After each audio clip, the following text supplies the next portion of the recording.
What's the difference between Donald Trump, Tulsi Gabbard, and Kamala Harris? Well, we're going to discuss this because we really need to have a discussion here in the Second Amendment community for several reasons. And some of the issues are our downfall, and we're going to discuss that. And I really want your input because some things I just don't understand.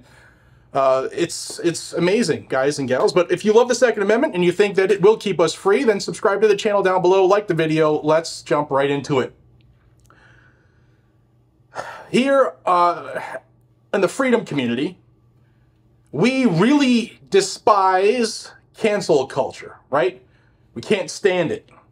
We think people should have the freedom of speech and freedom of expression and be able to do what you want without being deleted. Yet our community is some of the biggest gatekeepers walking this blue planet. It's insane the amount of gatekeeping we do, like you shall not pass because you are not pure enough in your thoughts according to me, the individual. And it's a big problem for us. And I'm going to talk about some flip-flopping from some politicians where one is flip-flopped and the gun-owning community is extremely tough on that individual. The other one is flip-flopped, but we love them.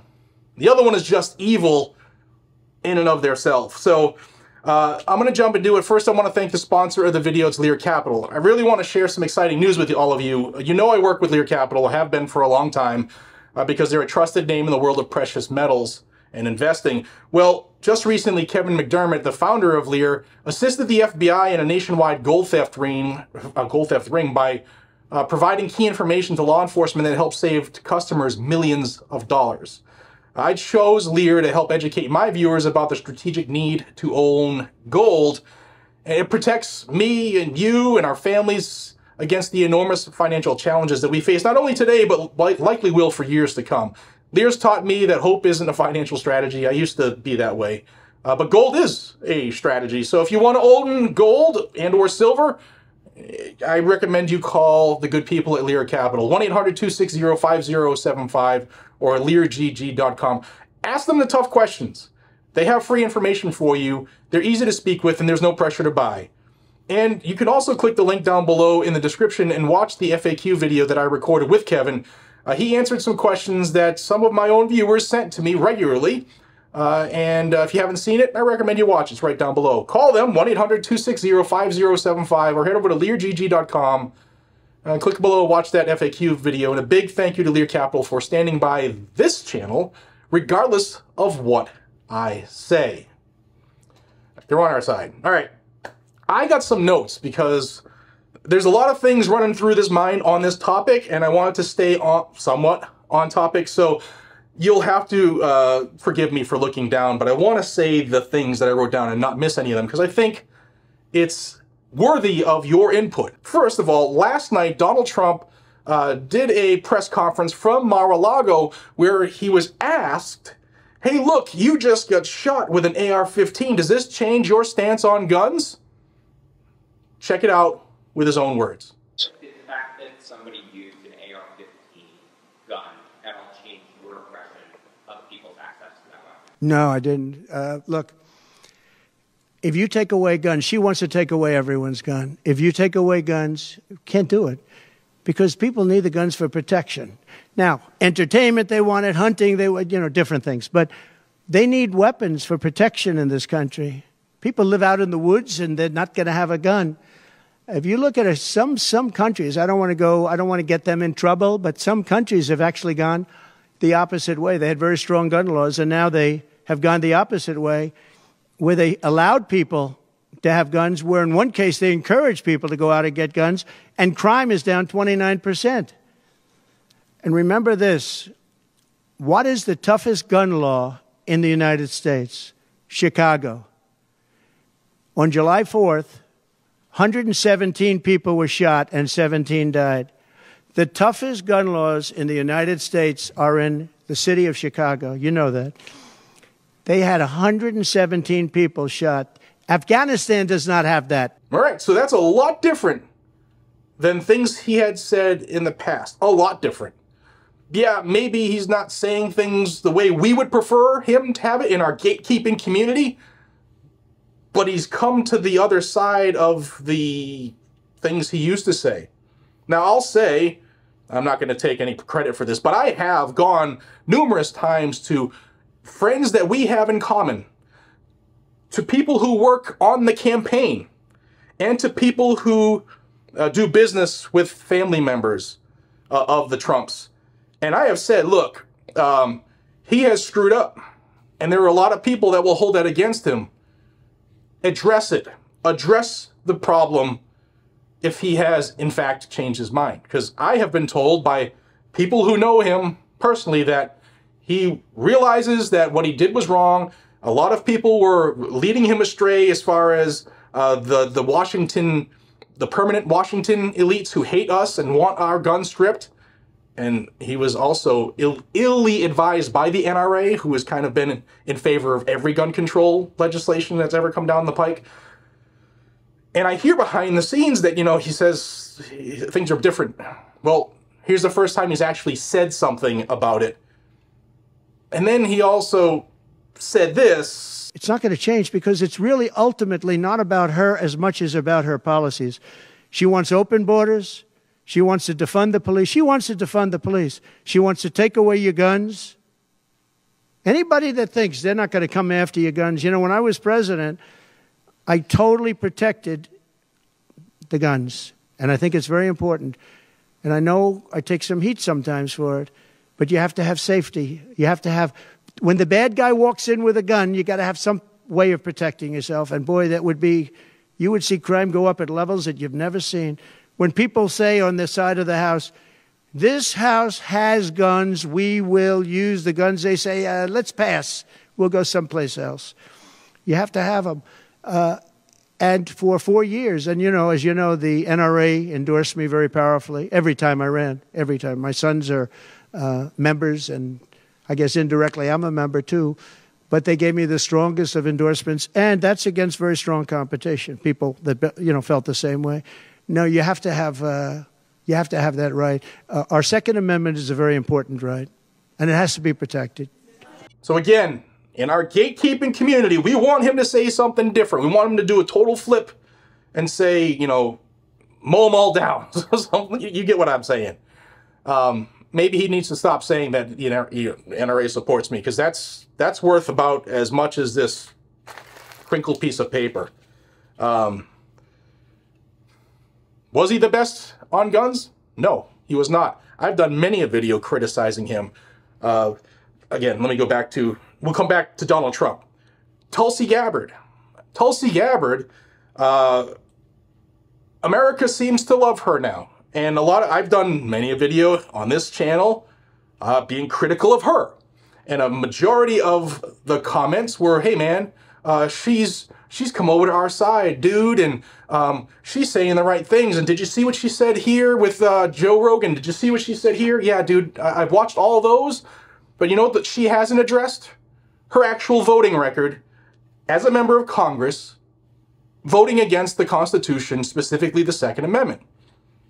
I've also talked with people close to Tulsi in her camp, people who were advising her on her campaign thoughts and that she might have coming up. Saying, hey, if she's really changed her tune, address what she's actually voted. Well, here are a couple things. Tulsi has always been very consistent on voting for gun control. Here's a few things.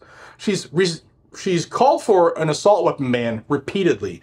She's called for a ban on standard capacity magazines. She's called for universal background checks. She's called for closing the gun show loophole, which is eliminating private sales. She has an F rating on by the NRA, which, again, that's as much as crumpled paper.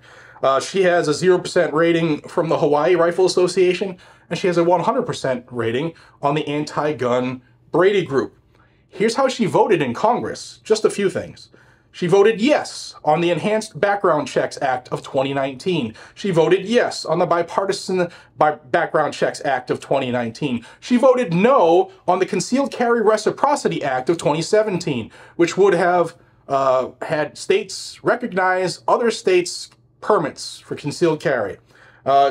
No, she voted on that. She didn't want that. So she's saying she likes the Second Amendment now, but she actually voted to make sure that a stupid little dotted line on a map puts you and your family at risk.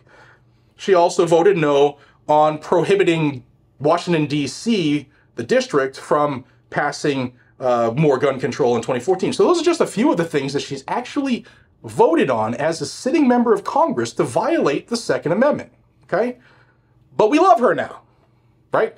Why? I don't know. She's cute. A lot of people like to say that she's pretty, and I don't think that carries a drop of water when it comes to people's record. Like, you could look like Medusa, and as long as we don't look eye to eye and you're a phenomenal constitutionalist, we can row in the same boat. Just don't look at me. But, you know, people love Tulsi because she runs around in the tactical games, and she goes on podcasts at all the conservative podcasts, and she goes and speaks at CPAC and everything else, and she's starting to say the right things, but she's never addressed, you know, what she's actually voted on. And gun companies are throwing money at her, so more people who like gun companies like that are starting to say, well, we were told they like Tulsi. She must have figured it out. She's never addressed her voting record. Trump said when he was running the first term in 2016, the 8-year assault on your Second Amendment is over. I remember that. I was actually at the NRA convention watching the speech. And then, you know, we all know that he was in favor of the bump stock ban. In fact, it might have been the first time that ATF went towards Chevron deference. And that started the onslaught of everything ATF has done since the bump stock ban, until recently when the Supreme Court said, hey, you know what, take that Chevron deference and shove it where the sun doesn't shine.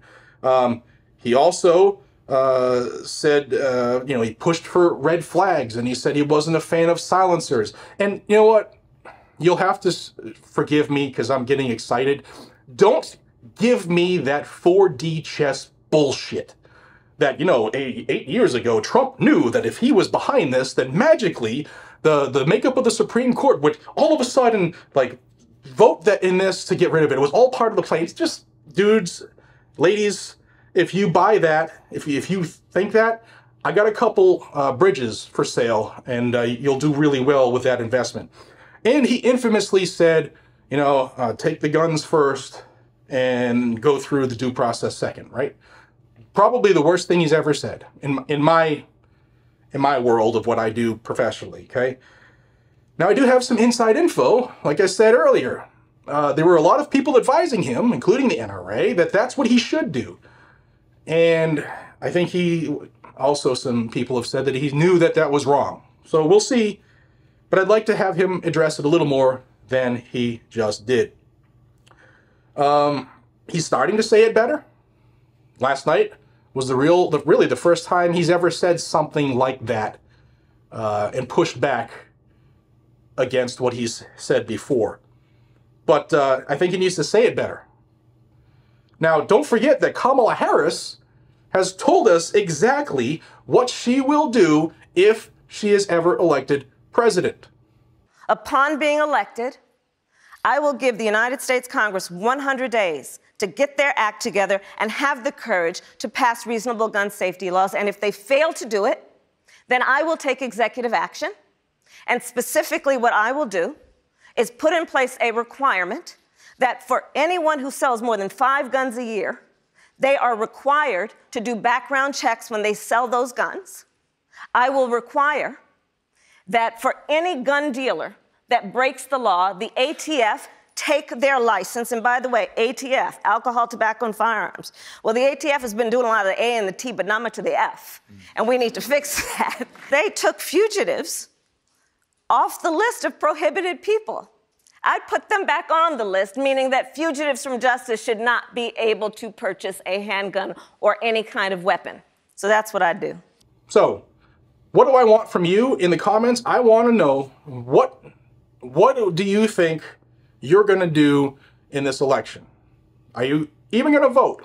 Because there are 10 million unregistered gun owners who are not part of the fix. They're actually part of letting the other teams win, the teams that want to take our gun rights. You know, yeah, it's a two-headed coin sometimes, but you have one candidate saying, I'm taking it by executive action on day 100, and you have the other one saying now, you know what? Maybe I learned something from getting shot in the face. Maybe I really believe that people should be able to defend themselves. But people are going to gatekeep on Trump, but they love Tulsi for doing the same thing. I can't figure that out. That's something that I just can't wrap my head around, and I want you to help me. Also, if you are going to vote this year, and I'm not saying, oh, he thinks that voting can solve all problems. Again, don't give me that bullshit. You all know how I feel if you've been watching this channel for longer than 20 minutes. But take one person who you know that didn't vote to the polls this year and get it done. Guys and gals, America might not last another 4 years under this regime that has been chopping away at our rights year after year after year after year after year. I love each and every single one of you, but I love the Constitution and the Second Amendment even more. And that's saying a lot. Let me know what you think down below. Have a great day.